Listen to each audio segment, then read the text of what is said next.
Vì lý do ẩn danh, tôi sẽ không tiết lộ quá nhiều về cuộc sống cá nhân của mình. Chỉ cần biết rằng tôi đã làm việc tại kênh truyền hình Địa lý Quốc gia trong 12 năm qua với vai trò là nhiếp ảnh gia hiện trường.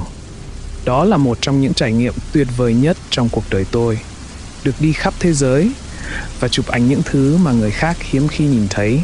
Tôi đã chụp ảnh ở 7 châu lục, tại 164 quốc gia khác nhau và trong những điều kiện nguy hiểm nhất mà bạn có thể tưởng tượng.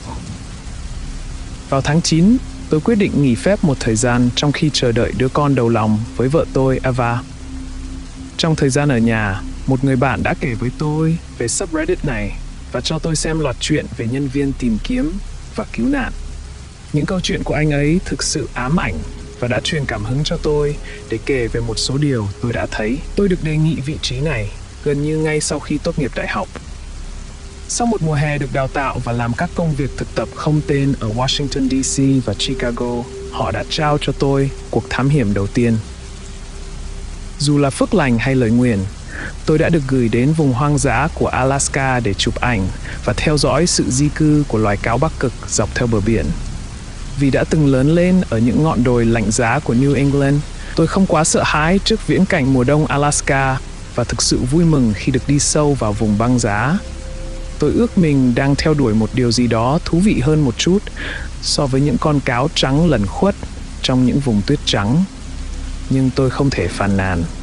Đặc biệt là vì tôi có cơ hội làm việc dưới quyền của một cựu chiến binh dày dạn kinh nghiệm và với một tân binh khác. Người đó là Ava, một cô gái tóc xoăn, đam mê đọc sách, luôn mỉm cười dịu dàng mà tôi gần như ngay lập tức bị mê hoặc. Chúng tôi bay đến vùng chỉ định vào một buổi sáng tháng 11, gió lớn và được trực thăng đưa từ đó vào vùng hoang dã. Chúng tôi được cung cấp những vật liệu chống chịu thời tiết tốt nhất và bắt đầu dựng trại trong một thung lũng trên sườn vách đá dựng đứng. Gió thổi mạnh quanh núi, nhưng không bao giờ cắt vào cửa sông nơi chúng tôi dựng lều và đốt lửa. Trưởng nhóm làm việc không biết mệt mỏi, ra lệnh cho hai chúng tôi thực hiện các nhiệm vụ khác nhau.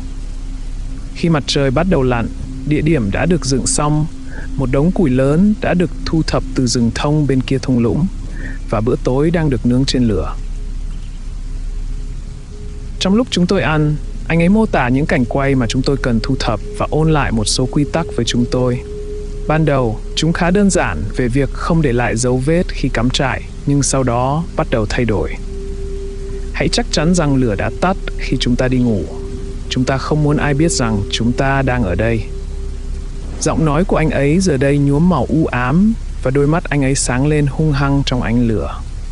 Ngoài ra, nếu cô cậu nghe thấy tiếng la hét, đừng bao giờ cố gắng đi điều tra. Tôi đã vào khu rừng này rất nhiều lần rồi. Có vài chuyện xảy ra ở đây. Chúng cố gắng dụ cô cậu ra ngoài. Đừng tham gia vào trò chơi của chúng.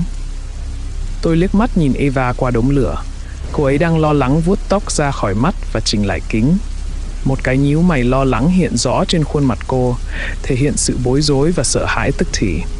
Cuối cùng, đừng mở lều trong bóng tối. Dù có bất kỳ âm thanh nào phát ra từ bên ngoài, bất kỳ âm thanh nào. Nói xong, anh ta sải bước ra khỏi đống lửa trại, ném đống xương còn sót lại của bữa ăn vào màn đêm, rồi trở về lều của mình. Ava và tôi đã có một cuộc trò chuyện ngượng ngùng trong một lúc sau đó, chủ yếu là về những chủ đề rất mơ hồ và hời hợt. Nơi chúng tôi lớn lên, gia đình chúng tôi như thế nào, sở thích của chúng tôi là gì, chúng tôi đến với nhiếp ảnh như thế nào. Sau một giờ trò chuyện vui vẻ, chúng tôi quyết định đi ngủ. Tôi đá tuyết vào đống lửa và đảm bảo không còn tàn lửa nào. Sau đó, tôi chui vào lều và giúp mình vào túi ngủ. Bên ngoài gió rít lên và ánh sáng dao động theo sự di chuyển của những đám mây qua mặt trăng. Ngay khi tôi nhắm mắt lại, tiếng la hét bắt. Ban đầu nó rất yếu, nhưng nó quá rõ ràng khiến tôi không thể không bật dậy. Tôi ngồi đó trong bóng tối một lúc lâu, chờ đợi một tiếng hét khác, trong khi vẫn cố gắng lý giải những gì tôi vừa nghe thấy. Tiếng gọi giao phối của một số loài động vật nghe giống như tiếng hét, nhưng không có loài nào tôi biết ở đây kêu như thế cả. Và không có loài nào trong số chúng thậm chí kêu gần giống với con người. Không khí trở nên yên tĩnh và sự im lặng bao trùm bên ngoài lều. Những đám mây trôi qua khỏi mặt trăng và tấm vải bạt của lều tắm trong thứ ánh sáng xanh kỳ lạ. qua lớp vải dày của lều. Mặt trăng trông giống như một con mắt khổng lồ, méo mó không có con người. Từ từ, tôi ngả lưng xuống và kéo chặt túi ngủ vào người mình. Ngay khi đầu tôi chạm vào gối bơm hơi và mắt tôi nhắm lại, một tiếng hét khác vang vọng ra khỏi khu rừng. Lần này nó to hơn nhiều, gần hơn và dài hơn. Nó giống lên hết cỡ, vang dội quanh lều và cảm giác như nó phát ra từ đâu đó trong khu cắm trại. Tôi giật túi ngủ ra khỏi người và ngồi trong bóng tối lạnh lẽo, ngón tay bám chặt vào khóa kéo, nhớ lại lời cảnh báo mà chúng tôi đã được nghe lúc nãy. Khi tiếng hét dừng lại, tôi tiếp tục giữ chặt khóa kéo, đóng nó sát xuống sàn lều. Sau 15 phút im lặng, tôi buông tay và bò trở lại giường. Khi tôi đặt đầu xuống, tôi không thể không lo lắng rằng Eva đã bị tấn công. Với những chỉ dẫn rõ ràng và vô ích như vậy, cô ấy có thể đã bị sói xé xác bên ngoài, và tôi sẽ không bao giờ biết được. Cơ thể cô ấy có thể chỉ là một đống thịt đẫm máu, bị nuốt chửng bởi một bầy sói đói khát dưới ánh trăng. Khu cắm trại có thể bị phủ đầy những mảnh vụn của cô ấy, nhuộm đỏ lớp tuyết trắng và vách lều. Tóc cô ấy sẽ bị giật ra khỏi đầu và nằm rải rác cùng với những mảnh đệm từ áo khoác mùa đông của cô ấy. Tôi muốn nôn mửa, tưởng tượng đến cảnh cô bé đáng yêu mà đã ngồi bên đống lửa bị một bầy thú bí ẩn xé xác. Tôi cố gắng không nghĩ về điều đó, nhưng tôi không thể làm gì khác được. Tôi cố nghĩ về những thứ khác, nhưng suy nghĩ khủng khiếp đó cứ lẩn quẩn trong tâm trí tôi. Mặt trăng chậm chậm trôi đi khi tôi nhìn đăm đăm vào nó. Mắt tôi bắt đầu dần cảm thấy rất nặng nề và từ từ nhắm lại. Tôi ngủ thiếp đi chỉ trong vài giây trước khi tiếng hét vang vọng lớn hơn bao giờ hết. Nghe như thể có một người phụ nữ đang bị sát hại ngay trên đầu tôi. Mắt tôi mở to một cách giận dữ và trong bóng tối, tôi không thấy có gì lạ cả. Tôi nhìn quanh lều với sự tức giận, tìm xem có gì bất thường không. Sau đó, tôi bắt đầu nghe thấy âm thanh xào xạc nhẹ nhàng kỳ lạ. Nó bắt đầu từ phía sau tôi và di chuyển sang phía bên trái. Tôi bật đèn pin và theo dõi âm thanh đó. Và tôi có thể nhìn thấy nó. Một dấu bàn tay ấn vào tấm vải lều. Những ngón tay cào nhẹ vào vải, ấn sâu vào một số điểm nhất định, rồi chỉ đơn giản là kéo móng tay qua bên cạnh. Tôi hét lên bảo nó đi đi và để tôi yên, nhưng chẳng có gì đáp lại. Tôi hét lên rằng tôi có súng, điều đó chỉ đúng một phần, và dọa sẽ bắn nó. Tôi hơi nóng tính trong khoảnh khắc căng thẳng đó. Rồi một giọng nói vang lên giữa sự im lặng. Đó là giọng của Ava. Adam, cứu em. Giọng cô ấy chỉ to hơn tiếng thì thầm một chút, vang qua lớp vải bạt, như thể mặt cô ấy đang áp sát vào bên kia. Cô ấy nghe có vẻ đau đớn hay như đang phê thuốc, nhưng lại bình tĩnh lạ thường trong khoảnh khắc đó. Đầu tôi nảy số mà không kịp suy nghĩ. Tôi chộp lấy khẩu súng bắn pháo sáng mà chúng tôi đã được trang bị, xỏ giày vào và mở khóa kéo. Luồng không khí lạnh quất vào mặt tôi khi tôi giơ khẩu súng lên, chĩa về phía trước như cảnh sát trong phim. Tôi lướt quanh lều, rón rén bước những bước nhẹ nhàng trên lớp tuyết mới. Không có dấu chân nào, nhưng dọc theo hai bên là những dấu vết lớn, trông có vẻ quá lớn so với một con sói. Chúng ở khắp xung quanh lều, xoay tròn, chồng chéo lên nhau. Và không có ở nơi nào khác. Có một hàng dấu chân bắt đầu dọc theo vách đá, đi vòng quanh vài lần, và một hàng khác dẫn vào rừng. Với cơn bốc đồng dâng lên, tôi bắt đầu lần theo dấu chân vào bóng tối. Sau khi đi bộ khoảng 20 thước xuống đồi vào rừng thông, tôi dừng bước và quay lại nhìn bóng dáng của khu cắm trại trên đồi. Ava, tôi hét vào bóng tối và chờ đợi phản hồi của cô ấy. Từ trong rừng thông, giọng cô ấy vang lên thì thầm cầu xin tôi giúp đỡ lần nữa. Tôi bắt đầu di chuyển nhanh hơn, dùng đèn pin để theo dõi dấu chân. Đến một lúc nào đó dọc theo con đường mòn, tôi nhận ra rằng tôi không biết mình sẽ làm gì khi tìm thấy cô ấy. Tôi đang lần theo dấu chân của một con chó khổng lồ đi tìm Ava. Nhưng điều gì sẽ xảy ra sau đó? Tôi sẽ bắn nó bằng một quả pháo sáng và chạy trốn cùng cô ấy.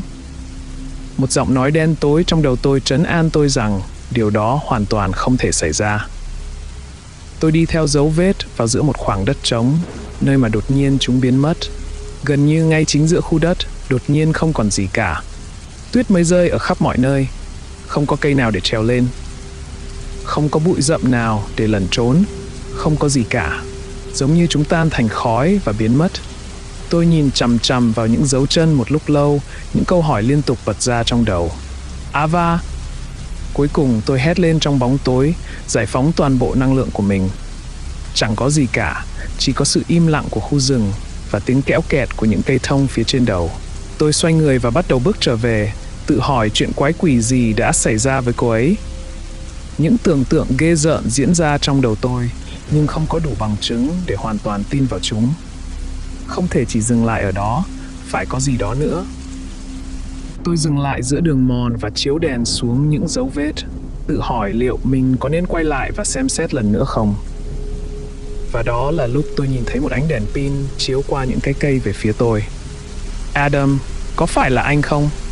Giọng của Ava vang lên giữa những hàng cây, nghe có vẻ chắc chắn hơn trước rất nhiều. Em đang làm cái quái gì ở đây thế? Tôi hỏi cô ấy một cách khó tin. Em đang tìm anh. Anh nghĩ cái quái gì mà rời khỏi khu cắm trại thế? Anh đang làm gì ư? Anh đang tìm em.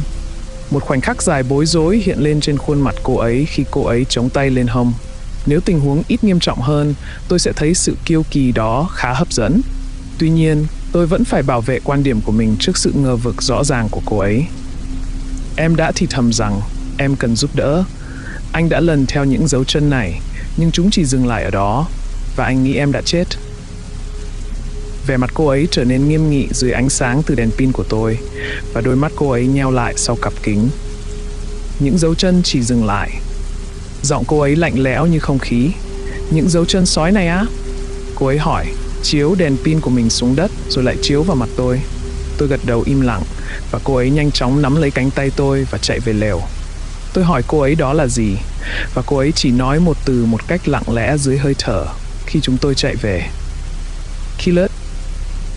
Tôi quá sợ hãi để hỏi cô ấy về điều đó, nhưng tôi rất biết ơn khi cô ấy ép tôi ngủ chung lều với cô ấy. Khi tôi chuyển túi ngủ của mình sang, cô ấy đứng trên hố lửa trại trống rỗng, nhìn chằm chằm lên bầu trời, nơi cực quang phương Bắc bừng sáng không ngừng. Ngay khi cô ấy kéo khóa lều, và cả hai chúng tôi đều an toàn và thoải mái bên trong, tiếng hú đầu tiên của chuyến đi vang vọng ra khỏi khu rừng. Và tôi thề trên mạng sống của mình rằng, sau tiếng hú cuối cùng, nó bắt đầu chuyển sang cười. Một điệu cười khúc khích, đen tối, méo mó, trầm khàn.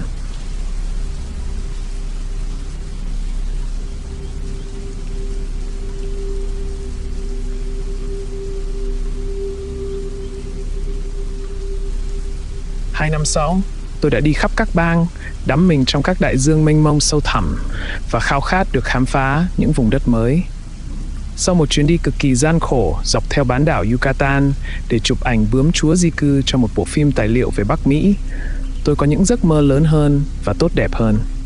Ngoại trừ lần tương tác với một skinwalker trong sa mạc, không có gì thực sự kỳ lạ xảy ra với tôi kể từ cuộc gặp gỡ với Killed ở Bắc Cực. Ava đã lâu rồi không được phân công tham gia bất kỳ nhiệm vụ nào với tôi. Cô ấy cũng đã có một người bạn trai ngu ngốc mà cô từng gặp khi đang chụp ảnh tán lá mùa thu ở New England. Thật khó chịu, nhưng tôi cố gắng nghĩ về những thứ khác. Tôi nhớ cô ấy, ngay cả khi tất cả những gì cô ấy muốn làm là trách mắng tôi vì tôi quá bướng bỉnh hoặc nài nỉ chúng tôi tránh xa nguy hiểm. Chúng tôi là một đội tốt. Thật không may, không có ai nghĩ vậy. Ngoài ra, sau 2 năm, chúng tôi đã có đủ kinh nghiệm để tự chịu trách nhiệm về các cuộc phiêu lưu của mình. Chúng tôi đã gặp nhau một lần ở Chicago, nơi cả hai tình cờ nhận nhiệm vụ mới cùng lúc. Cô ấy thở hổn hển, nói rằng mình đang được cử đến Amazon để chụp ảnh những con cá heo Orinoco quý hiếm. Nếu bạn không biết tại sao cô ấy lại phấn khích đến vậy, thì đó là vì chúng là loài cá heo cực kỳ đặc biệt và có màu hồng. Cuối cùng, cô ấy vui mừng vì Mark được chọn vào đội của cô. Tôi mỉm cười một cách hạnh phúc thay cho cô ấy và xin phép tìm hiểu xem mình sẽ được gửi đến đâu. Những giấc mơ bắt đầu bay bổng trong đầu tôi khi tôi tưởng tượng về tất cả những nơi tuyệt vời mà họ có thể gửi tôi đến, và kể cả những nơi khủng khiếp nữa. Tôi có thể đã nghỉ việc nếu họ giao cho cô ấy nhiệm vụ đó và bắt tôi quay lại Kentucky. May mắn thay, khi tôi bước vào phòng, nó không có tên tôi, khu bảo tồn rơi Miedzizech. Tôi thở hổn hển trong khi nói những từ đó, tâm trạng tôi rối bời hơn bất cứ điều gì khác. Thật lòng mà nói, tôi không vui cũng không buồn, không giận dữ hay thất vọng. Tôi chỉ đơn giản là không có cảm xúc. Khi lên máy bay và bước xuống sân bay ở Warsaw, sự phấn khích của tôi cuối cùng cũng đã trỗi dậy. Và đây là lúc tôi sẽ hoàn toàn thành thật với các bạn. Câu chuyện này không liên quan gì đến những hang động lấp lánh ánh sáng phản chiếu từ mắt loài dơi nhìn xuống từ bóng tối. Câu chuyện này diễn ra khi tất cả những điều đó đã xong xuôi, các bức ảnh đã được chụp và tôi trở lại Warsaw. Tôi có một ngày cuối cùng ở thành phố trước khi lên chuyến bay về Mỹ. Và trong khoảng thời gian ngắn ngủi đó, mọi thứ trở nên thực sự thú vị. Lúc này, Ba Lan vừa được chấp nhận vào Liên minh châu Âu và đang trong giai đoạn đầu trở thành một siêu cường quốc mới đầy nhộn nhịp. Các công trình được xây dựng đang diễn ra xung quanh tôi khi tôi đi bộ qua các con đường trong thành phố. Những thành viên khác trong nhóm mà tôi đang làm việc đã đưa tôi đi tham quan thành phố và sau đó chúng tôi đi xem một trận bóng đá tại sân vận động kỷ niệm 10 năm. Bầu trời lấp lánh với những ngôi sao suốt trận đấu và sau đó chúng tôi đi uống nước. Sau vài ly, chúng tôi chia tay nhau và họ gọi taxi cho tôi. Khi tôi đứng bên ngoài để đợi xe taxi đến, tôi bắt đầu chú ý đến một chiếc xe đen đang đậu trên một trong những con đường nhỏ. Giờ đã gần 3 giờ sáng và đây là một trong những chiếc xe duy nhất còn lại trên đường. Những chiếc còn lại đều là taxi màu vàng, nhưng chiếc sedan sang trọng này thì lại có màu đen tuyền. Hơn nữa, nó trông như vừa từ quá khứ trở về, cứ như thể nó vừa chui ra từ sách giáo khoa hay từ biển quảng cáo của thập niên 1950. Trong ánh sáng mờ mịt của màn đêm, tôi không thể nhìn rõ ai đang ở bên trong và theo cách kỳ lạ nhất, tôi cảm giác được rằng chiếc xe đó không có người lái. Tôi đứng đó, bên ngoài quán bar và chờ xem có ai ra ngoài không. Nhưng không có ai cả. Buồn chán, say rượu và quá tò mò, tôi quyết định đi đến gần chiếc xe, như thể tôi chỉ đang đi dạo trong khu vực để kiểm tra. Khi tôi đến gần, tôi thấy trong bóng tối, trên xe có người. Ở ghế, tài xế là một người đàn ông mặc bộ đồ đen tuyền. Một chiếc áo khoác dài đen ôm sát cổ anh ta, và mặt anh ta được che kín bằng một chiếc mũ bóng chảy đen và một cặp kính râm. Điều này lại khiến tôi càng tò mò hơn, vì giờ đã gần 3 giờ sáng rồi. Ghế phụ trống không, và điều kỳ lạ nhất là ở ghế sau, nơi có 3 nữ tu đang ngồi. Khi tôi đi qua, cửa sổ bên ghế tài xế hạ xuống và khói bắt đầu bốc ra từ chiếc xe. Trong làn khói mờ ảo, người đàn ông thò đầu ra, gõ 2 ngón tay lên đỉnh mũ của mình. Kính của anh ta lấp lánh dưới ánh đèn đường, và tôi cảm thấy như bị thôi miên bởi cái nhìn của anh ta. Với một giọng nói trầm và u ám, anh ta hỏi một cách nhẹ nhàng: "Cậu có biết giờ là mấy giờ rồi không?" Tôi bất ngờ ngay từ đầu. Không phải vì anh ta đã hỏi một câu hỏi, mà vì câu hỏi đó được hỏi bằng tiếng Anh. Cho đến giờ mọi người đều nói chuyện với tôi bằng tiếng Ba Lan và sau đó mới thử các ngôn ngữ khác, trong khi tôi nhìn họ với vẻ mặt đầy hoài nghi. Sau vài giây để xử lý chúng, tôi kiểm tra giờ trên điện thoại của mình và thông báo cho anh ta. Anh ta gật đầu, nở nụ cười tươi rồi kéo cửa sổ lên. Không hề cảm ơn tôi. Sau đó, chiếc xe nổ máy và rời đi, để lại tôi phía sau với đám khói mù mịt. Qua làn sương dày đặc, tôi thấy đèn pha của chiếc taxi đến đón tôi, nên tôi chạy đến đó để đón nó. Khi tôi đến gần cửa sổ, tôi thấy khuôn mặt của người tài xế trẻ tuổi co rúm lại. Rõ ràng là anh ta đang rất sốc, mặt mũi anh ta tái nhợt, đôi mắt trợn lên. Khi tôi đưa tay về phía cửa sau, anh ta rít lên: "Volga, Volga! Không, không, không, không!" Anh ta liên tục lặp lại điều này cho đến khi tôi đóng cửa và anh ta chạy vọt đi. Tôi ngồi ngẩn ngơ trên lề đường và gọi một chiếc taxi khác. Trong khi chờ đợi, tâm trí tôi quay cuồng và tôi cố gắng tìm hiểu xem chuyện gì vừa xảy ra. Khi taxi đến, tôi vui vẻ lên xe và có một cuộc trò chuyện với người tài xế bằng tiếng Anh khá vụng về. Cuối cùng, tôi kể với ông ta rằng tài xế trước đã hoảng sợ khi thấy tôi và bắt đầu lặp lại từ Volga. Khi tôi trả tiền cho ông ta lặng lẽ đặt tay lên tim và nhìn lên các vì sao. Sau đó, ông ta làm dấu thánh giá trong không khí và nói: "Con trai, tôi chúc phúc cho cậu. Bởi vì cậu đã gặp phải những người mặc đồ đen mà vẫn còn sống để kể lại câu chuyện. Lời nguyền của hắn giờ đây đang lẳng lặng trong đeo bám trong hơi thở của cậu." Sáng hôm sau, trên đường đến sân bay, tôi đi cùng taxi với Sasha, một trong những thực tập sinh của tôi. Tôi kể cho cô ấy về đêm điên rồ mà tôi đã trải qua và cô ấy bắt đầu lướt điện thoại một cách vô tâm. Ít nhất là tôi nghĩ vậy. Cuối cùng, Khuôn mặt cô ấy trở nên tái nhợt và cô ấy bắt đầu lướt trang một cách hối hả. Black Volga là một chiếc xe sang trọng được cho là do chính quỷ Satan lái. Trong suốt những năm 50 và 60, nó chạy qua các con phố ở Đông Âu, bắt cóc trẻ em từ đường phố và sử dụng chúng làm người hiến máu, vật hiến tế không tự nguyện cho những người giàu có và nổi tiếng mắc bệnh bạch cầu. Việc này đã không còn phổ biến nữa, nhưng theo truyền thuyết đô thị, quỷ Satan chính là tài xế. Hắn thường xuất hiện vào ban đêm, người mặc toàn đồ đen và hỏi người qua đường về giờ giấc. Nếu người đó trả lời, họ sẽ bị coi là đã hiến linh hồn của mình cho quỷ. Dù diễn đạt bằng bất cứ cách nào, người đó vẫn sẽ bị ghi một dấu ấn tử vong. Cô ấy ngước lên và cau mày nhìn tôi. Vậy đó. Sau đó, chúng tôi quyết định ở lại thành phố thêm một ngày nữa. Có điều gì đó lờn vờn trong đầu khi tôi ngồi ở sân bay khiến tôi cảm thấy không thoải mái về toàn bộ những gì đã xảy ra. Sasha cuối cùng đồng ý ở lại với tôi khi cô ấy thấy tôi thực sự sợ hãi. Và điều đó thật tốt. Chiếc máy bay đó đã gặp nạn. Người ta nói rằng nó đã bị sét đánh khi đang bay. Chỉ có một người sống sót. Họ tuyên bố rằng anh ta đã phát điên. Tôi đã nghiên cứu nhiều năm sau đó và tìm thấy anh ta. Anh ấy kể với tôi trong phòng giam của mình ở bệnh viện tâm thần rằng anh ta đã thấy một người đàn ông mặc toàn đồ đen đứng trên cánh máy bay. Anh ta nói họ đã nhìn nhau và anh ta hỏi người đàn ông đó về giờ giấc. Anh ta quá sợ hãi để làm bất cứ điều gì. Anh ngất đi. Và khi tỉnh lại, anh ta đang nằm trên giường bệnh viện. Vì vậy, tôi không biết phải nghĩ gì. Tôi đoán mình đã thoát khỏi cái chết. Nhưng có thể tất cả chỉ là một sự trùng hợp điên rồ. Thực sự không có gì để nói về việc đó. Sasha nghĩ đó là sự can thiệp của Thượng Đế. Chúa đã chiếu sáng và cứu chúng tôi khỏi việc gặp nạn. Cô ấy nói đó là vì lời cầu nguyện của người tài xế taxi.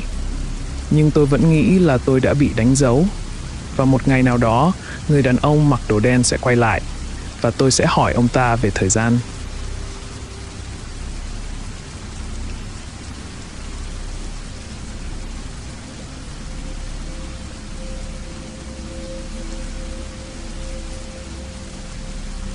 Trước khi bắt đầu, tôi muốn làm rõ vài thứ.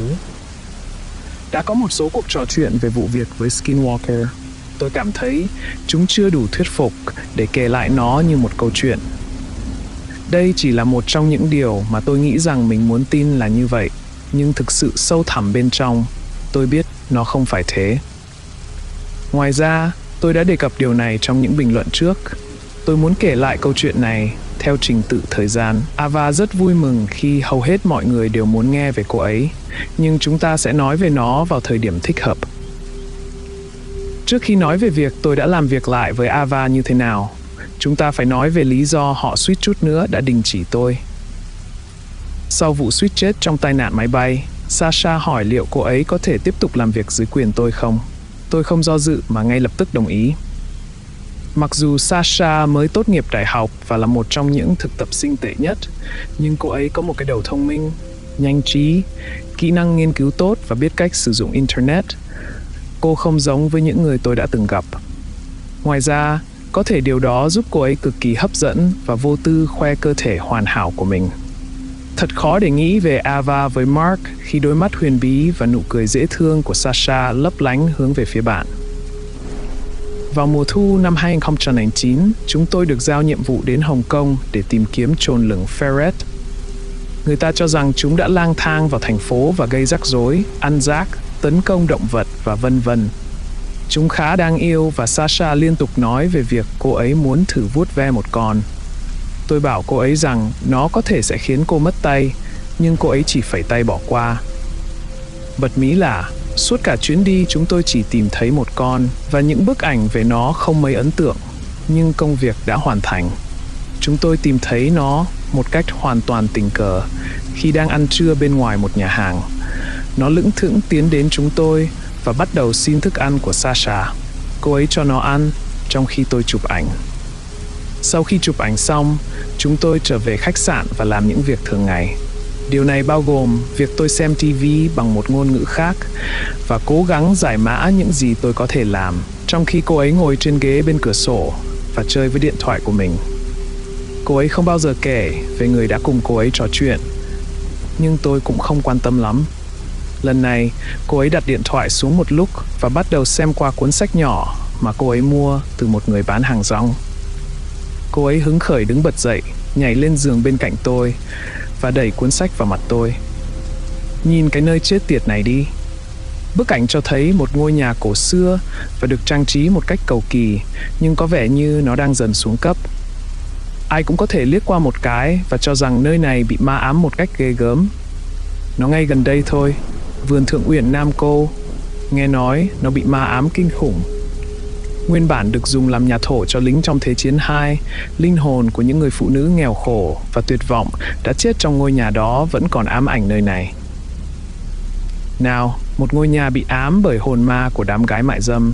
Nói em nghe xem, anh còn không muốn khám phá nó sao?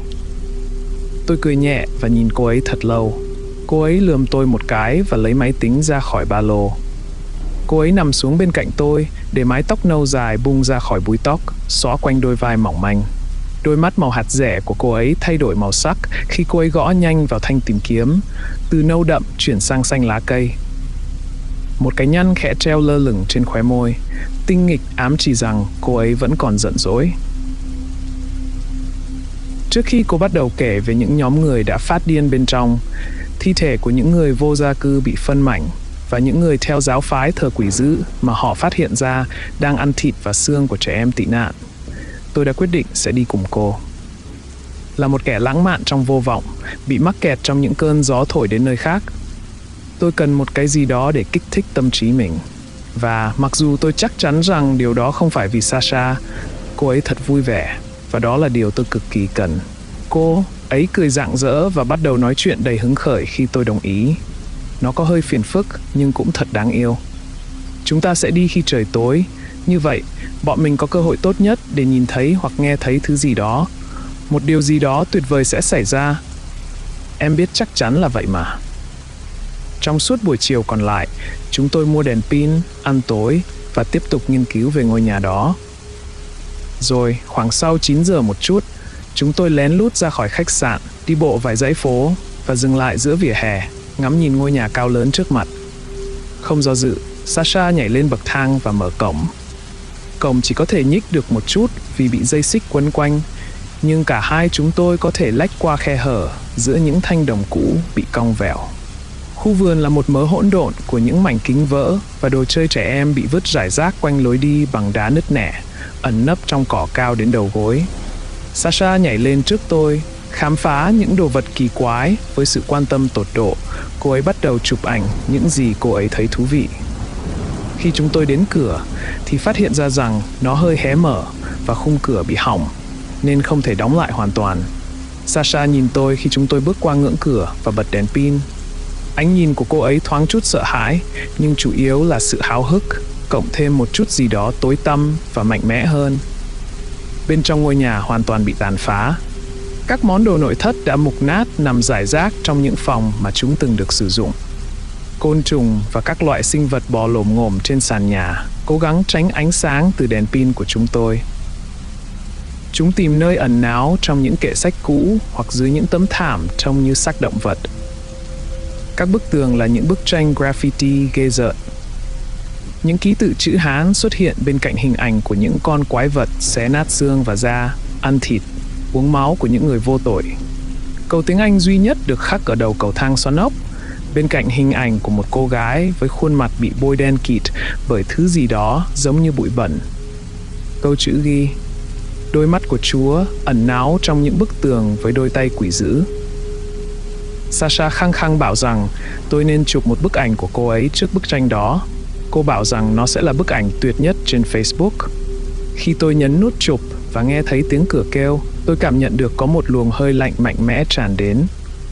Nhìn xuống cánh tay của mình, tôi thấy da gà nổi lên dần dần dưới lớp áo. Ngay cả Sasha cũng có vẻ như cảm nhận được điều đó.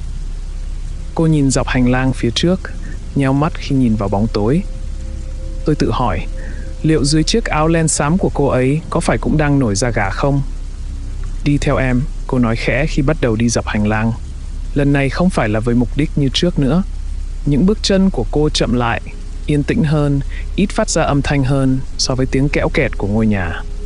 Cô quay lại mỗi khi có tiếng động nhỏ, khi thế giới xung quanh bắt đầu lắng lại. Tôi có thể thấy được hơi thở của mình khi đến đỉnh cầu thang và đứng ngẩn ngơ trước nó. Tôi tiếp tục nhìn vào hơi nước mà tôi tạo ra cho đến khi thấy ánh sáng từ đèn pin của cô dội ra từ góc xa, và tôi vội vàng đuổi theo cô. Xung quanh góc tường, cô đứng trước một cánh cửa lớn màu đen có mùi dầu hỏa nồng nặc. Trên cửa là hình vẽ một cô gái người que bằng phấn. Cô có mái tóc dài che phủ mắt và đang nhặt cánh hoa từ một bông hoa mà cô đang cầm trên tay phải. Dù đơn giản và thưa thớt, nó lại có sức hút với vẻ đẹp kỳ lạ. Sau khi chăm chú nhìn nó vài phút, Sasha quay sang tôi. Adam, chúng ta phải vào trong. Em cảm nhận được có thứ gì đó đang ở bên trong, ngay phía sau cánh cửa này. Tôi do dự. Nhưng cô có vẻ bình tĩnh và tự tin đến nỗi tôi không thể cưỡng lại. Tôi gật đầu. Cô xoay tay nắm cửa. Tôi đẩy cánh cửa mở ra. Căn phòng hoàn toàn tối đen, từ trần đến sàn, tất cả đã bị thiêu rụi. Những mảnh gỗ mục nát và vỡ vụn bám trụ vào các bức tường. Ngoài các bức tường và sàn bị cháy ra, trong phòng chỉ còn một khung giường kim loại gỉ sét bị biến dạng và uốn cong do nhiệt độ, và phần trên của một con gấu bông bị cháy xém. Trong trạng thái mơ màng kỳ lạ, Sasha tiến về phía trước và nhặt nó lên khỏi sàn. Cô ôm chặt nó vào ngực, và khi nó nằm giữa hai ngực cô, mắt cô lờ đờ, đầu gối cô trở nên yếu ớt, và cô ngã quỵ xuống sàn. Miệng cô bắt đầu sùi bọt mép, trong khi tôi vội vàng gọi cấp cứu. Vài giờ sau, họ cho phép cô ấy rời khỏi bệnh viện. Họ cho rằng cô chỉ bị ngất xỉu, nhưng tôi cảm thấy có nhiều thứ hơn thế nữa. Tôi thề rằng, trong một khoảnh khắc, cô ấy đã bay lơ lửng lên khỏi mặt đất. Có thể chỉ cách mặt đất 1 inch, nhưng cơ thể gầy gò của cô ấy chắc chắn không chạm đất. Hơn nữa, cô ấy từ chối buông con gấu bông ra. Phải đến 2 nhân viên cấp cứu và tôi mới có thể tách nó ra khỏi tay cô ấy. Và khi nó được lấy đi, mắt cô trở lại bình thường, miệng ngừng sùi bọt mép và cô bắt đầu tỉnh táo lại. Chúng tôi đều khóc trong xe cấp cứu vì chúng tôi sợ hãi. Cảnh sát định bỏ chúng tôi vào tù vì tội xâm nhập vào tòa nhà đó. Nhưng sau khi thấy những gì chúng tôi đang trải qua, họ quyết định không làm vậy. Họ chỉ liếc nhìn lớp trang điểm chảy xuống từ đôi mắt dữ dội và buồn bã của Sasha và không muốn làm cuộc sống của cô ấy tồi tệ hơn. Tôi thực sự cảm ơn vì điều đó. Tuy nhiên, họ vẫn lấy máy ảnh của chúng tôi. Họ khẳng định đó là chứng cứ trong vụ án của chúng tôi. Vì vậy, chúng tôi đã mất những bức ảnh về chồn lửng Ferret, lý do chính khiến chúng tôi đến đó. Nhưng trong bối cảnh sự việc, điều này không còn quan trọng nữa. Khi tôi chờ đợi cô ấy, tôi đã gọi về Mỹ và giải thích tình hình cho sếp của tôi. Tôi muốn thành thật với họ. Tôi nhận trách nhiệm cho mọi thứ, dẫn chúng tôi vào căn nhà, sử dụng tài sản của công ty cho mục đích cá nhân và việc bị tịch thu khi cảnh sát đến. Ông ấy khá im lặng ở đầu dây bên kia, chỉ hỏi về tình trạng của Sasha. Ông dường như nhẹ nhõm khi biết cô ấy chỉ bị ngất xỉu và hồi phục nhanh chóng. Ông chỉ nói rằng ông thất vọng về sự liều lĩnh, ngu ngốc và sự thiếu tôn trọng rõ rệt đối với công ty.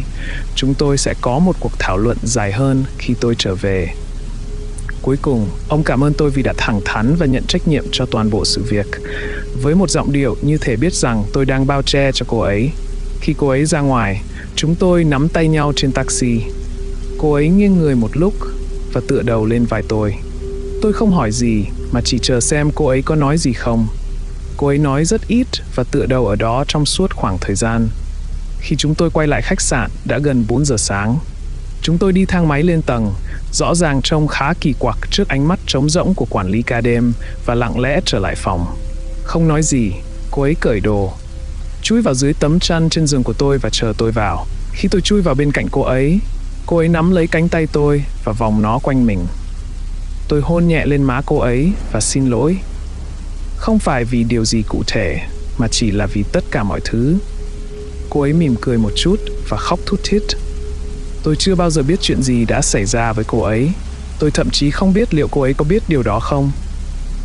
Bí mật nhé. Tôi hy vọng rằng cô ấy chỉ bị ngất xỉu và điều đó đã tạo ra những cú sốc mạnh mẽ trong cô ấy.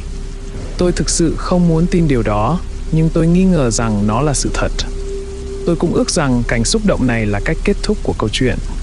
Nhưng vài giờ sau, trong bóng tối, tôi tỉnh dậy trong căn phòng tối tăm. Bị kẹt trong trạng thái bóng đè khi ngủ, tôi có thể thấy và nghe mọi thứ, nhưng không thể di chuyển dù chỉ một phần của cơ thể. Tôi nghe thấy tiếng cửa mở và tiếng bước chân thình thịch tiến vào phòng. Sau đó, tôi thấy đứa bé gái với mái tóc dài và đen bước vào và đứng ở cuối giường.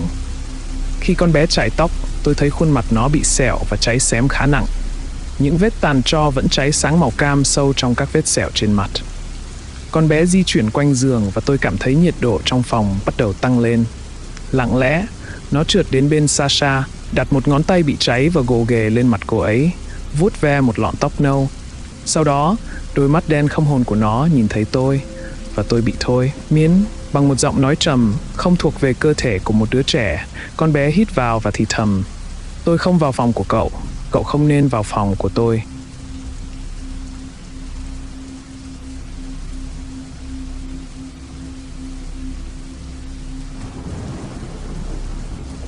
Thực ra, họ đã sa thải tôi trong 5 phút. Sau đó, Ava đuổi theo tôi và nói rằng họ đã thay đổi quyết định. Cô ấy đã đứng ra để bảo vệ tôi. Cô ấy nói với ủy ban rằng tôi là một trong những nhân viên tốt nhất, chăm chỉ nhất của họ và tôi không nên bị trừng phạt quá nặng nề chỉ vì một vi phạm nhỏ. Vì vậy, thay vì bị sa thải, tôi chỉ bị đình chỉ công tác bên ngoài. Tôi được giao công việc trong văn phòng ở Chicago và bắt đầu cập nhật ảnh lên trang web. Ava thỉnh thoảng ghé qua để gặp tôi và ăn trưa mỗi khi cô ấy ở trong thành phố. Và tôi biết ơn vì mọi thứ mà cô ấy đã làm. Nhưng tôi dần dần cảm thấy mệt mỏi khi phải ở trong văn phòng mỗi ngày. Tôi đã không nói chuyện với Sasha kể từ khi chúng tôi về nhà. Sau buổi điều trần và mức án đình chỉ, tôi không muốn gặp cô ấy nữa. Cô ấy gọi điện và tôi không nghe máy. Cô ấy nhắn tin và tôi xóa chúng. Tôi biết rằng đó là một chuyện kỳ quái và tôi không nên giận dữ. Nhưng có một phần trong tôi vẫn vô lý tức giận với cô ấy. Dù đó không phải lỗi của cô ấy mà tôi phải mắc kẹt trong cái buồng làm việc tồi tệ, nhưng chính vì cô ấy mà tôi phải chịu cảnh này. Điều tệ nhất là gì? Hãy đoán xem họ điều chuyển cô ấy cho ai? Là Ava. Vậy là cô gái mà tôi hay nghĩ đến suốt thời gian qua và cô gái đã đẩy tôi vào những chuyện tồi tệ, bây giờ lại thường xuyên ở bên nhau. Chắc hẳn họ đã nói chuyện về tôi và việc tôi cảm thấy bực bội thế nào khi bị nhốt sau bàn làm việc này. Tôi chỉ có thể tưởng tượng, và càng nghĩ nhiều, tôi càng cảm thấy đau khổ với từng cuộc trò chuyện có thể diễn ra giữa họ. Tôi biết, chắc chắn là tôi bị overthinking rồi. Sau gần 1 năm ngồi trên bàn làm việc và hàng tháng trời không có bất kỳ cuộc viếng thăm thân thiện nào, tôi nghe thấy tiếng gõ bên cạnh buồng làm việc của mình. Đó là Sasha. Cô ấy mỉm cười nhẹ nhàng và hỏi liệu cô ấy có thể ngồi xuống không. Tôi gật đầu và cô ta đặt một xấp tài liệu lên bàn khi ngồi xuống. Em biết anh rất giận em vì tất cả những việc đã xảy ra. Em chỉ muốn dành một chút thời gian để nói chuyện với anh và cố gắng sửa chữa mọi thứ. Cô ấy nhìn vào đường chỉ ở dưới chân váy rồi ngước lên nhìn vào mắt tôi. Sáng nay, em đã nộp đơn xin nghỉ công việc thực địa. Em đã uống hơi nhiều và cần sự giúp đỡ để có thể trở lại đúng hướng. Cô ấy mỉm cười một cách nhút nhát. Vì vậy, em đang cố gắng tìm một công việc văn phòng ở đây và ổn định lại. Nhưng họ cần một người nào đó có thể thay thế vị trí của em ngoài kia. Và em đã đề xuất anh thay thế vị trí của em. Em nói rằng đã đến lúc anh nên ra khỏi văn phòng và họ đã đồng ý. Cô ấy mở tập hồ sơ đã đặt trên bàn tôi. Đây là nhiệm vụ đầu tiên của anh sau khi quay trở lại. Em nghĩ anh sẽ thích người mà anh sắp làm việc cùng đấy. Hơn nữa, cô ấy đã chia tay với Mark. Và kể từ đó, cô ấy đã luôn nói về anh nhiều như những gì mà anh đã nói về cô ấy. Một nụ cười hiện lên trên môi cô ấy khi tôi với tay qua bàn và ôm chặt cô ấy. Khi cô ấy ôm tôi chặt hơn, cô ấy thì thầm, chúc may mắn. 3 ngày sau, Ava gặp tôi tại sân bay ở Washington DC với một nụ cười rạng rỡ. Này, thật vui khi gặp lại anh ở đây. Tôi mỉm cười một cách lo lắng và nhanh chóng ôm cô ấy. Tôi quên mất cô ấy có mùi thơm như thế nào và mái tóc của cô ấy mềm mại ra sao khi chúng chạm vào mặt tôi. Khi chúng tôi đi bộ qua sân bay, cô ấy kể cho tôi nghe về việc mọi chuyện đã kết thúc với Mark ra sao. Nó không phải là một câu chuyện đẹp đẽ, vì vậy tôi không cố gắng gặng hỏi thêm và cô ấy dường như rất biết ơn. Cuối cùng, cô ấy nói rằng cô ấy thích Sasha và rất ấn tượng khi tôi đã nhận hết trách nhiệm thay cho cô ấy. Khi chúng tôi băng qua bãi đậu xe, và đến bên chiếc xe của Ava. Mặt trời đang lặn và cô ấy nói: Sasha đã kể cho em nghe một chút về anh. Anh rất thích những thứ như huyền thoại đô thị và các câu chuyện ma. Vì vậy, em có một món quà nhỏ dành cho anh, để làm cho chuyến đi này thú vị hơn một chút. Sự hứng thú của tôi được khơi dậy và tôi mỉm cười nhìn cô ấy. Những lọn tóc của cô ấy nảy lên khi cô bước đi và đôi mắt của cô ấy cười đùa, tinh nghịch sau cặp kính. Tôi ngắm cô ấy lái xe một lúc trước khi thiếp đi trong xe. Cô ấy nhẹ nhàng và xinh đẹp trên ghế lái, cẩn thận đi qua từng khúc cua, luôn tránh những ổ gà. Sau hơn 1 giờ lái xe, mà phần lớn thời gian đó tôi đã ngủ quên, cô ấy đánh thức tôi dậy. Chúng tôi đang đỗ trên một con đường nông thôn vắng vẻ giữa rừng. Màn đêm xanh thẳm bao trùm không gian quanh xe và cái lạnh đã tràn vào từ khu rừng hoang dã. Ánh trăng treo cao trên những tán cây, chiếu sáng rực rỡ qua kính chắn gió. Cô ấy nắm lấy tay tôi rồi ra hiệu cho tôi ra ngoài và đi theo cô ấy. Ở đoạn đường nhỏ phía trước có một đường hầm kỳ lạ bên dưới cây cầu. Nó trông vừa đủ lớn để một chiếc xe có thể đi qua và dài khoảng 50 thước. Ava dẫn tôi đến đó và bắt đầu kể câu chuyện này. Theo truyền thuyết, vào cuối thế kỷ đã có một cuộc vượt ngục hàng loạt từ một bệnh viện tâm thần nào đó trong thung lũng này. Tất cả các bệnh nhân đều bị bắt lại, ngoại trừ một người. Không ai biết hắn đã đi đâu. Trong vài tháng tiếp theo, không ai nhìn thấy hắn hay biết hắn ở đâu, nhưng họ bắt đầu tìm thấy những con thỏ bị mổ bụng như những con cá. Vào khoảng Halloween, có một nhóm thanh niên thường hay tụ tập ở dưới cây cầu, làm những gì mà thanh thiếu niên hay làm, thì bỗng nhiên họ thấy một người đàn ông xuất hiện từ trong sương mù. Hắn cao lớn, lực lưỡng, mặc một bộ đồ thỏ trắng bị ướt sũng và dính đầy máu khô. Họ hầu như không kịp nhìn thấy cái rìu trong tay hắn trước khi tất cả bọn họ bị giết. Vào buổi sáng, cảnh sát phát hiện tất cả thi thể của nhóm thanh niên bị xé thành từng mảnh và bị mổ bụng. Cô ấy lướt qua màn đêm của đường hầm và dựa lưng vào tường với một vẻ quyến rũ. Với một giọng điệu vừa đáng sợ vừa gợi cảm, cô ấy tiếp tục. Vào những năm 70 và đầu những năm 80, có một kẻ giết người thích bắt chước đã tiếp tục công việc của tên sát nhân kia. Trên toàn quận có báo cáo về một kẻ cuồng sát cầm rìu mặc bộ đồ thỏ thường khủng bố và phá hoại tài sản của người dân. Điều đáng lo ngại nhất là hắn vẫn gắn liền với cây cầu này. Người ta cho rằng nếu một cặp đôi trẻ tuổi bị phát hiện trong đường hầm này, họ sẽ bị tên sát nhân mặc đồ thỏ săn lùng cho đến khi bị mổ bụng. Tôi đi vào màn đêm cùng cô ấy. Tôi có thể thấy ánh sáng phản chiếu từ cặp kính và nụ cười lấp lánh trong bóng tối. Ava với tay nắm lấy tay tôi. Vậy là chuyện này hoàn toàn đi ngược lại với mọi suy nghĩ hợp lý của em. Anh có muốn xem truyền thuyết này đúng được bao nhiêu không? Nói rồi, cô ấy kéo tôi lại gần. Đầu tiên, đôi môi chúng tôi chạm vào nhau, rồi sau đó, tay tôi ôm lấy eo cô ấy và chúng tôi đắm chìm vào nhau. Lưỡi chúng tôi quấn quýt dữ dội, trong khi môi chúng tôi quấn vào nhau như những chiếc răng bị khóa lại. Tay chúng tôi khám phá cơ thể của nhau với một sức mạnh mà ngay cả chúng tôi cũng không biết mình có. Bọn tôi không ngừng lại cho đến khi nghe thấy tiếng còi báo động của xe ô tô. Ava tách môi ra khỏi tôi và chỉnh lại kính của cô ấy. Từ từ, cô ấy trượt tay xuống cánh tay tôi, tìm bàn tay, đan chặt các ngón tay trước khi rời khỏi bức tường. Chúng tôi bước ra từ miệng đường hầm và thấy chiếc xe của cô ấy đang nhấp nháy dữ dội trong bóng tối. Đèn cảnh báo và đèn khẩn cấp chớp tắt liên hồi, trong khi các cửa xe tự động bật mở ra và đèn cảm ứng chuyển động bên trong nhảy như điên loạn. Ava rút chìa khóa ra khỏi túi và nhấn nút trên chìa khóa xe. Âm thanh báo động và ánh sáng nhấp nháy ngừng lại. Sự im lặng bỗng chốc bao trùm mọi thứ. Có thể anh đã vô tình đụng vào nút bấm, cô ấy nói nhỏ. Tôi gật đầu trong bóng tối, nghĩ rằng đó là một phản ứng hoàn toàn hợp lý. Nhưng còn các cánh cửa thì sao?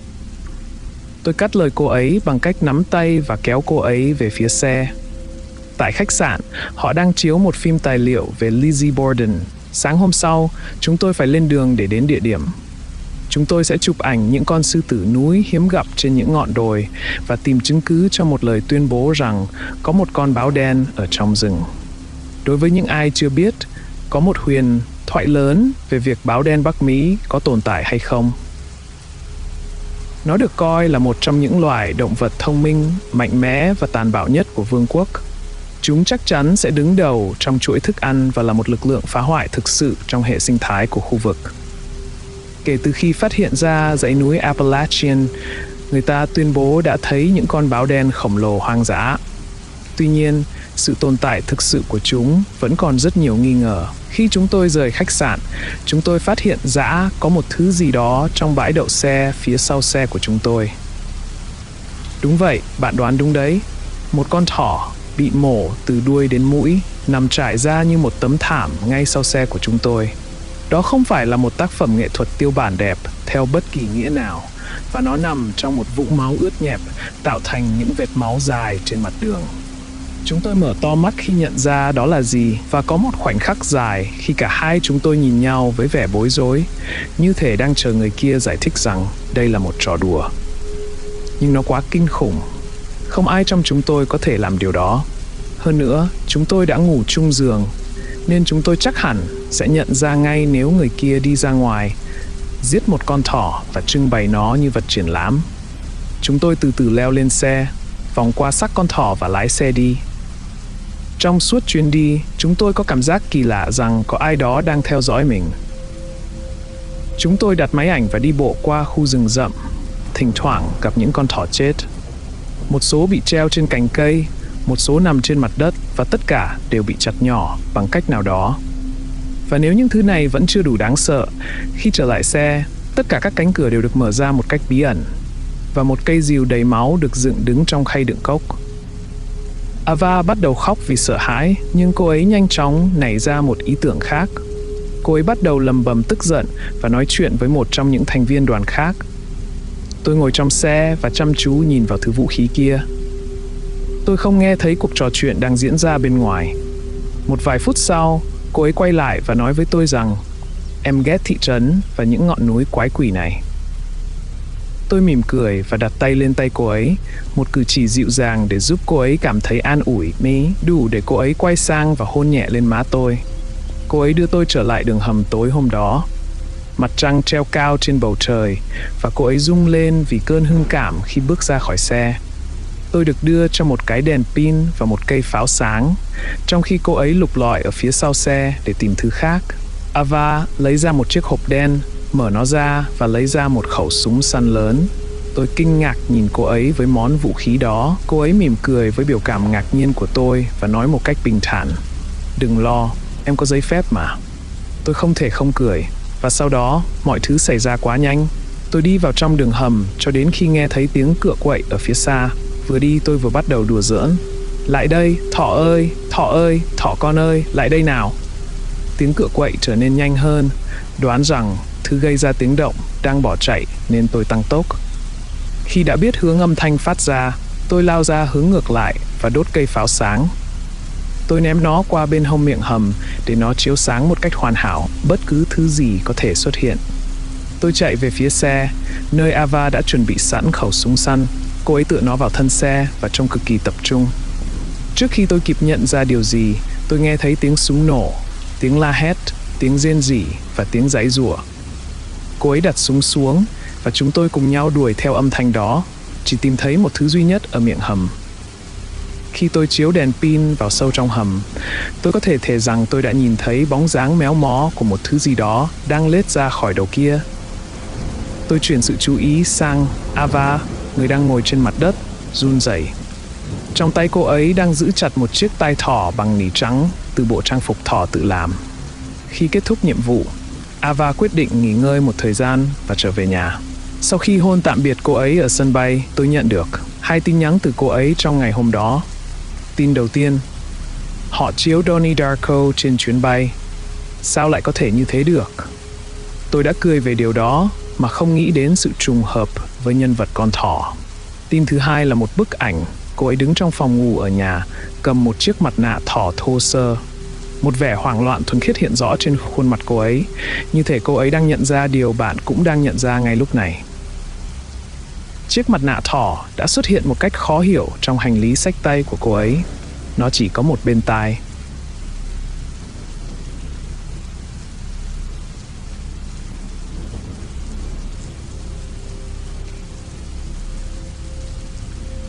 Gần đây tôi ngủ không được ngon giấc, mọi thứ diễn ra quá nhanh. Chúng tôi còn 3 tuần nữa là đến ngày sinh và tôi cảm thấy chưa sẵn sàng để làm bố. Ava đảm bảo rằng tôi sẽ làm tốt thôi, nhưng tôi lại nghĩ khác. Tôi luôn quá bướng bỉnh, quá bày vẽ, quá thích phô trương, quá cứng nhắc, quá tự phụ, quá nhiều sai lầm. Tôi không muốn truyền lại những điều đó cho con. Tôi ước rằng đứa bé sẽ giống mẹ nó, không thừa hưởng tính cách nào của tôi. Nhưng đó không phải là cách mọi thứ diễn ra. Tôi suy nghĩ quá phi lý. Tôi lo lắng về những thứ mà lẽ ra tôi không nên lo lắng. Tôi đi loanh quanh trong phòng khách vào giữa đêm khi không ngủ được và nghĩ về việc liệu tôi có nên tồn tại hay không. Bạn đã đọc những câu chuyện, chắc chắn bạn sẽ không nghi ngờ gì về việc tôi không nên tồn tại. Nhưng dù sao, tôi vẫn ở đây, gõ máy tính điên cuồng lúc 2 giờ sáng, cố gắng làm rõ mọi thứ và chẳng hiểu gì cả. Có thể đó là do thiếu ngủ, hoặc có thể là vì điều gì đó khác nữa. Ngôi nhà này không còn phù hợp với tôi nữa. Không khí trong nhà đã thay đổi theo cách nào đó trong vài tháng qua. Kể từ khi có em bé, ngôi nhà trở nên nhộn nhịp hơn. Không phải vì có nhiều khách đến thăm chúng tôi hay cảm nhận được những cú đạp của em bé. Không, những điều đó ngày càng ít đi, có nhiều chuyển động và di chuyển hơn vào ban đêm. Ava không bao giờ nghe thấy vì cô ấy luôn ngủ say, nhưng tôi thì có. Tôi luôn thức suốt đêm. Tôi đã gặp một hồn ma trong những giấc mơ của mình. Nó nói nó đã sống ở đây, trong ngôi nhà này. Ava chưa bao giờ nhắc đến việc nhà này bị ám, nên tôi đoán rằng đó phải là từ lâu trước khi gia đình cô ấy chuyển đến đây. Nhưng hồn ma này không mặc trang phục cổ xưa và nói chuyện còn bình thường hơn tôi. Con bé thật tuyệt, thoải mái, ăn mặc hơi hipster nhưng không quá lố. Nó cũng rất lịch sự. Tên nó là Margot. Con bé chỉ mới 17 tuổi và muốn trở thành nhà văn. Tôi không đủ can đảm để tự mình nói với nó rằng nó đã chết, nên tôi hỏi con bé muốn viết gì, và nó chỉ nhìn đăm đăm vào khoảng không trước khi tan biến. Tôi nghĩ rằng lúc đó tôi đã thức dậy, biết rằng mình đang ở tầng dưới của ngôi nhà. Ngôi nhà thật đẹp và chúng tôi đã sống ở đây rất hạnh phúc kể từ khi kết hôn. Trước đây không hề có những chuyện này. Những bức tường không bao giờ thì thầm trong sự tĩnh lặng của màn đêm, không bao giờ có những bóng đen che khuất ánh trăng qua cửa sổ vòm. Nhưng sự điên rồ không chỉ giới hạn trong ngôi nhà, tất cả những điều kỳ lạ nhất đều xảy ra ngay bên ngoài cánh cửa. Người bán kem đến vào lúc 3 giờ 30 phút sáng tuần trước. Tôi bối rối ra ngoài bảo anh ta tắt nhạc vì vợ tôi đang mang thai đang ngủ ở trên lầu. Anh ta nói, tất nhiên rồi, tôi xin lỗi, và đi vào xe tải để lấy cho tôi thứ gì đó. Khi anh ta quay lại, một chiếc mặt nạ thỏ quen thuộc che kín mặt anh ta. Tôi hét lên, bảo anh ta tháo nó ra, và anh ta làm theo, kéo nó lên và để lộ cho tôi thấy một vết sẹo kinh khủng chạy từ má bên này sang má bên kia và chảy rất nhiều máu. Tôi tỉnh dậy trên giường và hét lên, với vị vani còn đọng lại trong miệng. Nhưng đừng nghĩ rằng chuyện này chỉ xảy ra vào ban đêm. Vài ngày trước, khi tôi đang gõ bài đăng về vườn Thượng Uyển Nam Khu, tiếng chuông cửa vang lên làm tôi bị gián đoạn. Eva đang ngủ trưa, vì vậy tôi vội chạy ra mở cửa. Đó chỉ là một đứa trẻ lạ mặt làm dịch vụ giao hàng cho Amazon. Nhưng khi tôi ký nhận gói hàng, tôi để ý thấy một người đàn ông ngồi đối diện nhà tôi trong một chiếc ô tô màu đen, nhìn chằm chằm vào tôi qua chiếc kính râm tối màu. Ông ta quan sát ngôi nhà trong nhiều giờ cho đến khi tôi quyết định ra ngoài và nói chuyện với ông ta. Khi ông ta thấy tôi đến, ông ta nhanh chóng sang số và nhấn ga lao đi. Tôi chống tay lên hông và nhìn chiếc xe đi khuất tầm mắt trước khi quay lại vào nhà. Khi vào đến cửa, với sự bối rối, tôi nhìn lại con đường và nhận thấy một chiếc xe ô tô màu xanh đang đỗ ở đó. Tôi không nghe thấy tiếng ô tô di chuyển. Điều kỳ lạ nhất trong tất cả những chuyện xảy ra là những đứa bé gái chơi đùa, nắm tay nhau xoay vòng tròn trong sân trước vào lúc 2 giờ 27 phút sáng. Chúng xuất hiện chính xác như những chiếc đồng hồ được đặt báo thức vào mỗi đêm trong suốt 4 ngày qua. Chúng sẽ có mặt ở đó. Ban đầu, tôi chỉ ra ngoài và hét lên với ý muốn đuổi chúng đi, nhưng chúng không bao giờ chú ý. Tôi cố gắng kéo chúng ra, nhưng tay tôi xuyên qua cơ thể chúng. Vì vậy, bây giờ tôi chỉ ngồi nhìn chúng thôi. Tôi rót cho mình một ly thật to và ngồi trên một trong những chiếc ghế tựa bằng gỗ bên ngoài. Bọn trẻ bắt đầu đi xuống đồi, Lúc 2 giờ 24 phút sáng, chơi đùa đến khoảng 3 giờ 05 phút, rồi tiếp tục chạy vụt xuống đồi. Điều duy nhất tôi ước là tôi có thể biết chúng đang nói ngôn ngữ gì để có thể hiểu được chúng. Tôi nghĩ đó là tiếng Trung Quốc, nhưng cho đến giờ tôi vẫn chưa thể giải mã được bất cứ điều gì. Tôi đã ngừng đề cập đến tất cả những điều này với Ava khi cô ấy bảo tôi nên đến gặp bác sĩ. Đôi khi cô ấy gọi điện cho ai đó. Cô ấy nói chuyện trong phòng ngủ thay vì ở phòng khách. Tôi không biết cô ấy bí mật như vậy để làm gì. Có thể cô ấy đang lên kế hoạch về một bữa tiệc bất ngờ cho tôi, nhưng còn khá xa mới đến sinh nhật tôi. Có lẽ đó sẽ là một bữa tiệc được chuẩn bị rất kỹ lưỡng. Nếu tôi không nói gì và tỏ ra như đang ngủ đủ giấc, cô ấy cũng sẽ không nói gì và mỉm cười trong bữa ăn. Đó là tất cả những gì tôi thực sự muốn. Chỉ cần được nhìn thấy cô ấy cười. Tôi ước Margot sẽ lại đến thăm tôi lần nữa. Cô ấy tử tế hơn tất cả những người khác ở đây. Ít nhất cô ấy cũng có lòng tốt để nói chuyện với tôi một lúc trước khi biến mất. Những người khác chỉ muốn thứ gì đó để rồi biến mất khỏi mặt bạn. Chà, nếu tôi cũng muốn gì đó thì sao? Phải có qua có lại chứ nhỉ? Tôi không thích việc nó không như vậy, nhưng tôi không thể làm gì nhiều để thay đổi chuyện đó. Ava hờn dỗi vì tôi quá tập trung vào viết lách.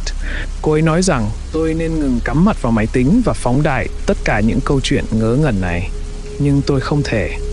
Tất cả đều là sự thật cơ mà. Quỷ dữ đã nguyền rủa tôi. Những linh hồn của Nam Khu vẫn ám ảnh tôi. Người đàn ông mặc bộ đồ thỏ vẫn đang chờ đợi để trả thù. Và chúng tôi thì lại đang cố gắng đưa một đứa trẻ đến với thế giới này. Không có gì dễ bị tổn thương hơn việc mang một đứa trẻ vào một tình cảnh khắc nghiệt như thế. Tôi đoán tôi căng thẳng vì không muốn con phải chịu lời nguyền của tôi. Tôi không muốn sai lầm của mình ảnh hưởng đến đứa trẻ. Có lẽ Ava nói đúng. Có lẽ tôi sẽ là một người cha tốt.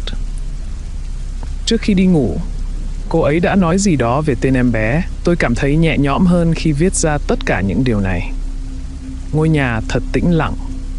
Tôi chợt nhớ rằng Margot đã ôm tôi khi tôi nhìn thấy cô ấy, như thể cô ấy rất yêu thương tôi, mặc dù cô ấy không hề quen biết tôi. Và trong giây phút đó, tôi đã có một hồi tưởng, ngoại trừ việc tôi chưa bao giờ có ký ức đó. Đó là hình ảnh tôi đẩy một phiên bản nhỏ hơn của cô ấy trên chiếc xe trượt xuống một ngọn đồi lớn phủ đầy tuyết trắng. Giữa sườn dốc xuống là một cái ổ gà lớn đáng kinh ngạc. Con bé giữ chặt dây cương như một người chuyên nghiệp và chuyển hướng ngay trước cái hố.